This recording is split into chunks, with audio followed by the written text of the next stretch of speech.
katakanlah dijual, tetapi Iya. dibisik, martil ya, martil masuk surga. Jadi tak ubahnya dari kegelapan. Martil, pulang aja, martil masuk surga. Tetapi penerawangan malaikat bicara bahwa Gilbert itu mempersiapkan pundi-pundinya supaya lebih gemuk lagi. Iya, kalau saya lihat, ini penerawangan saya. Jadi, SI itu rasanya sudah dibilang martil, martil. Makain SI itu juga udah culun juga. Bilang aja nanti malaikat yang ngomong. Geblek juga. Disisipin kan dia bekasnya martil. Nah, sekarang disisipin. Nah, kalau SI pulang, perhitungan saya, pundi-pundi Gilbert meledak.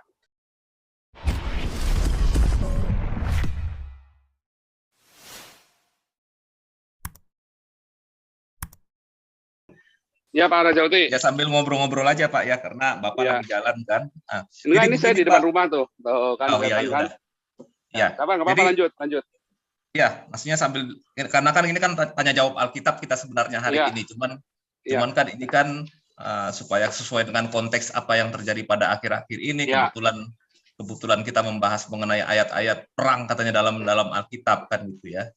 Nah, jadi yang saya lihat sebetulnya Pak dari Gus Yakut ini, ya beliau sudah ada niat untuk menimbulkan wacana lah seperti yang tadi kita bahas mengenai sertifikasi, mengenai suara toa, mengenai ya ini yang terakhir ini yang agak sedikit menghebohkan ini mengenai pernikahan beda agama ya Pak ya. Ini sudah mulai dilihat, meskipun dari yang saya lihat ini semuanya masih sebatas wacana, belum ada juklaknya untuk masing-masing ini. Kemarin waktu GP yang MotoGP itu Pak, bahkan ada pembalap itu yang tiba-tiba mungkin dia sedang istirahat jam 5 jadi terbangun karena suara toa Pak.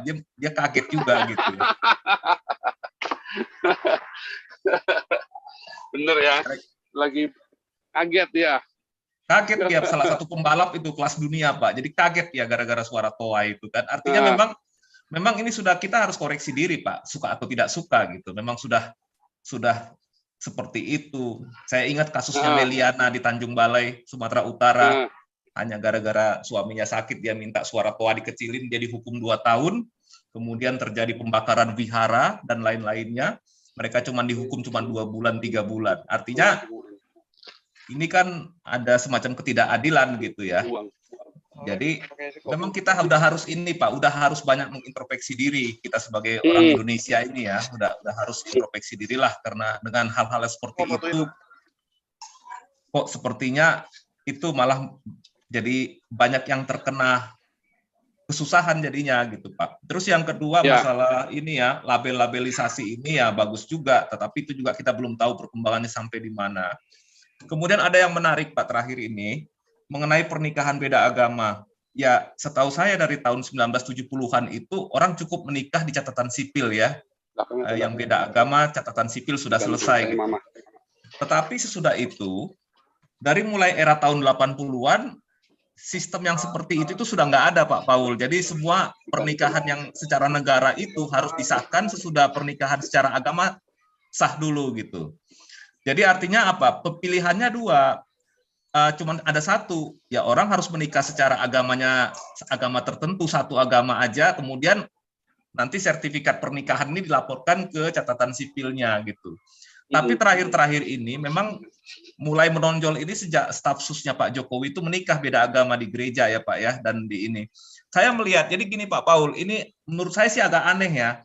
Misalkan solusi yang dilakukan oleh orang nikah beda agama di Indonesia ini sekarang, jadi mereka itu ada yang bersyahadat dulu, terus kemudian ada yang baptis dulu, kemudian mereka itu sama-sama diberkati di gereja atau dilakukan ritual seperti di agama lain. Nah, nanti dari sini baru nanti sertifikat dari salah satu agama ini dipakai untuk mencatatkan pernikahannya di catatan sipil. Tapi kalau saya merasa itu secara Kristen tuh bagaimana Pak gitu. Banyak sekarang terobosan seperti itu dilakukan di Indonesia. Itu kan bukan berarti kalau bersyahadat itu kan seperti Pak Paul katakan, artinya kita mengingkari Kristus gitu Pak. Iya. Nah itu yang jadi pertanyaan buat saya. Jadi ya secara hukum dia nggak menyalahi, tetapi secara kepercayaan dan keyakinan itu berarti kalau bersyahadat kan sudah ini, Pak. Nah, itu ceritanya. Ini dari sisi pandangan teologis ya, Pak ya. Terima kasih, Pak Paul. Ya. Tetapi pertanyaannya ya,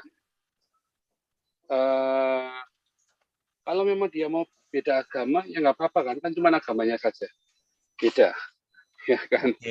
Nah, apakah dia Kristen aja belum tentu lahir baru, belum tentu masuk surga kok? Iya Pak. Terus kenapa harus dipermasalahkan beda agamanya? Lawong dia saja belum tentu masuk surga kok, belum tentu selamat, belum tentu percaya Yesus.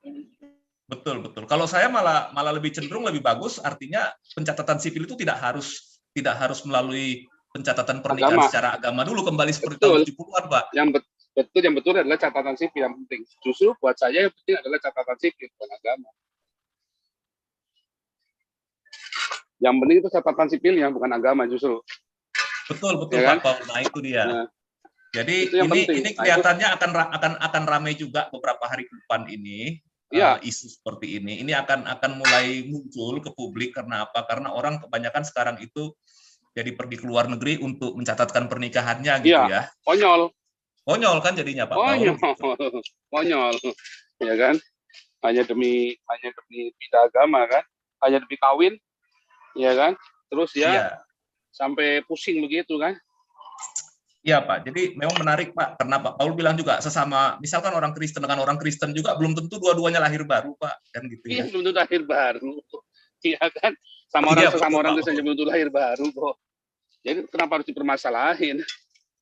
Iya. Nah, tapi kalau dia meminta advice, minta advice kita, hanya ngomong, kita menyarankan, tapi jangan melarang, nggak boleh. Betul Pak Paul. Jadi itu kebijakan yang salah dari sejak era tahun 1980-an, katanya bahwa pernikahan kalau misalkan bukan secara agama itu bukanlah pernikahan yang sah secara ini ya. Dianggap perzinahan. Itu kan framingnya Pak yang ada gitu. Jadi orang takut.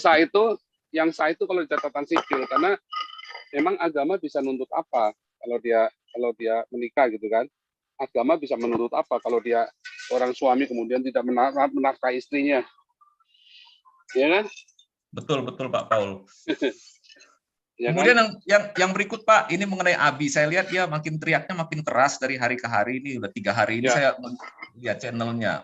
Tapi kalau saya sih, kalau katakanlah Abi misalkan mau supaya status dia sebagai DPO dikeluarkan, saya nggak yakin akan secepat seperti menggunakan ketika Pak Paul jadi DPO. Iya, saya juga lihat.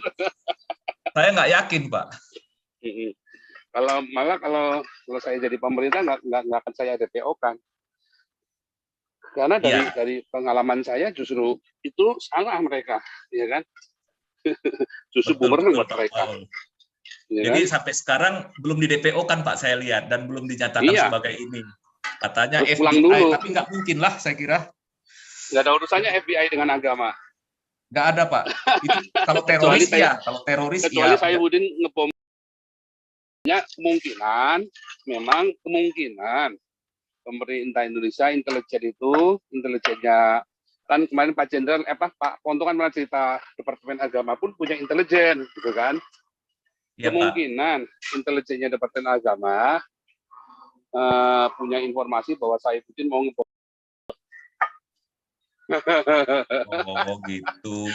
Oh konyol banget. Jadi judul yang Pak Paul bikin ini sebenarnya sarkas tapi itu ya Pak ya untuk sarkastik. Iya. Ngerti saya Pak. Saya kan? Nyinyir. Oke silakan ini. Ini ada. Ya langsung. Pak Malaikat. Aja, Oke silakan ya. Pak Malaikat. Ya, shalom Nabi 26. Shalom. Shalom. Aku baru turun. Baru nyampe aku. Malas aku tempat si Tante. Ya. Lanjut Pak. Iya. Jadi gini, penerawangan ya Nabi. Jadi kalau saya lihat ya, penerawangan saya, SI itu ibarat sudah domba. Itu sama penggembalanya, pengertian saya langsung aja, Gilbert, itu udah dipupurin, dimodali, ya akhirnya dijual, katakanlah dijual, tetapi dibisik, martil masuk surga, Jadi tak ubahnya dari kegelapan. Martil, pulang aja, Martil masuk surga. Tetapi penerawangan malaikat bicara bahwa Gilbert itu mempersiapkan pundi-pundinya supaya lebih gemuk lagi. Iya, kalau saya lihat, ini penerawangan saya. Jadi SI itu rasanya sudah dibilang martir.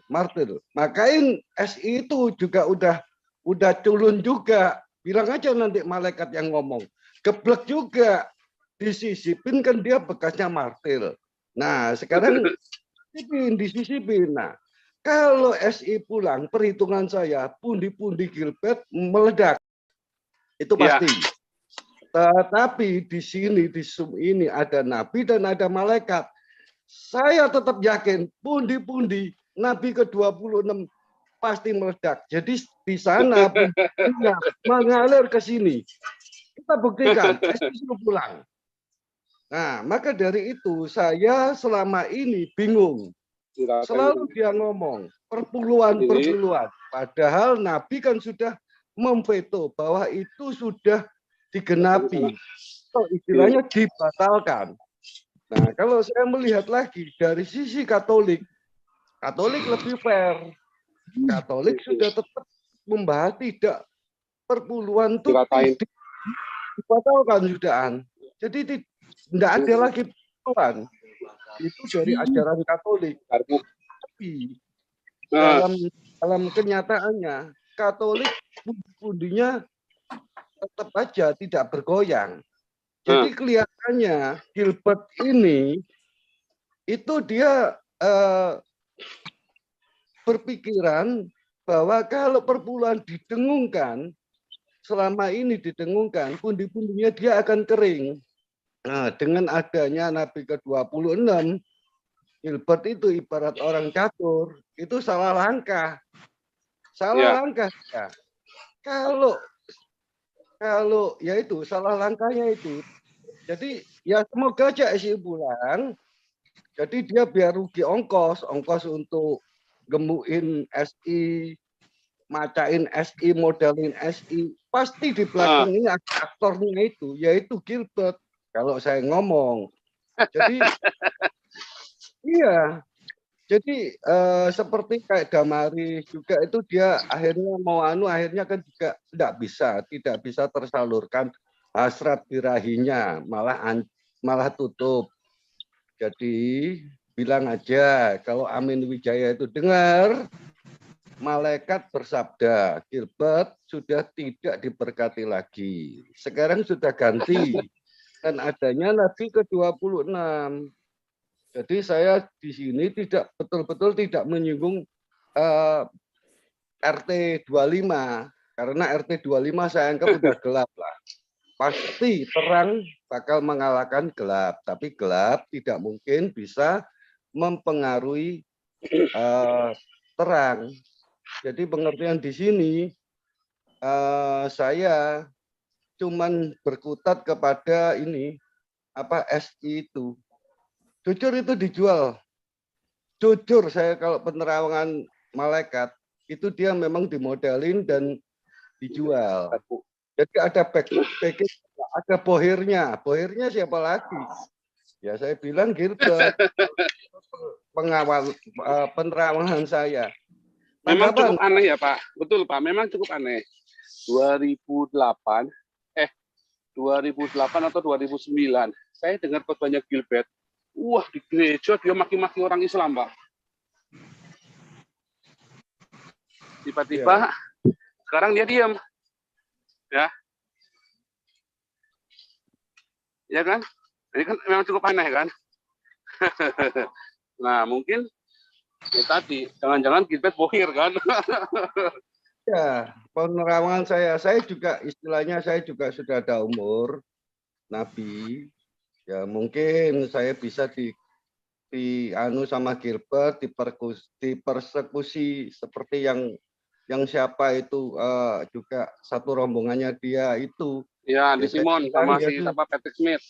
Ya, Patrick Smith. Ya, istilahnya kalau memang itu sampai di sana ya saya siap aja.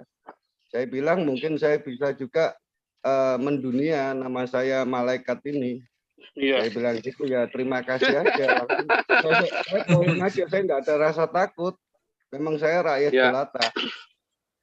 Jadi semoga SI itu sadar bahwa dia itu mungkin sudah dijual dan didengungkan oleh Martil. Kalau Loh, pulang, dia sadar Pak, tapi kenakan Pak. nah iya, kalau dia masuk dipikir dia ada yang Tanah. pundi-pundinya ngalir ke dia. Saya rasa tidak. Saya rasa tidak. Semua itu nyantumkan rekening selain Nabi 26 dengan yayasan-yayasan Damaris dan disaksikan banyak pengurus. Kalau seperti Abi, kalau saya lihat di bawah, Abraham bin Moses, itu kan Abi rekeningnya. Rupert juga ada rekeningnya. Kalau Nabi 26 tidak. Tidak, itu masuk yayasan dan ada panitia pengurusnya, sesepuh ketuanya.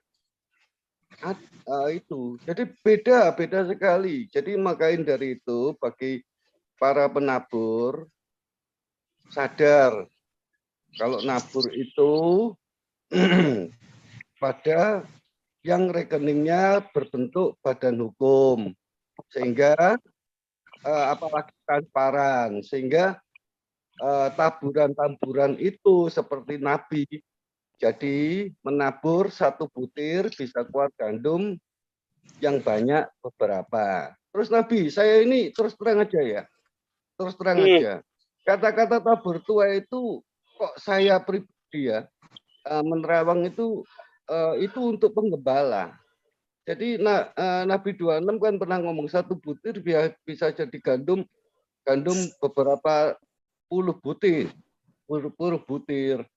Jadi saya bilang itu lebih diutamakan kepada gembala, istilahnya gembala yang menyuarakan. Jadi suaranya satu, tapi dia bisa memenangkan berapa puluh, berapa ratus jiwa untuk dimenangkan. Jadi bukan pengertiannya saya nyumbang 1 juta, terus saya bisa nabur 50 juta, 100 juta. Ya enggak ubahnya sama yang ini, yang itu ngasih sepeda motor dapat mobil. Gitu loh. Kok rasanya kok geblek, istilahnya itu kok alam berpikirnya mereka itu dibodohkan gitu. Ya. Tidak dicerdaskan sama sekali. Bisa jadi ya, boleh saja berpikir begitu. Tapi memang kalau orang baru nabur udah ngarep, maka dia sudah nggak dapat upahnya. Lucu ya, itu paradoks. Alkitab berkata, nabur dia nuai. Tapi begitu dia nabur dia sudah ngarep, ya dia nggak ini kan. Iya.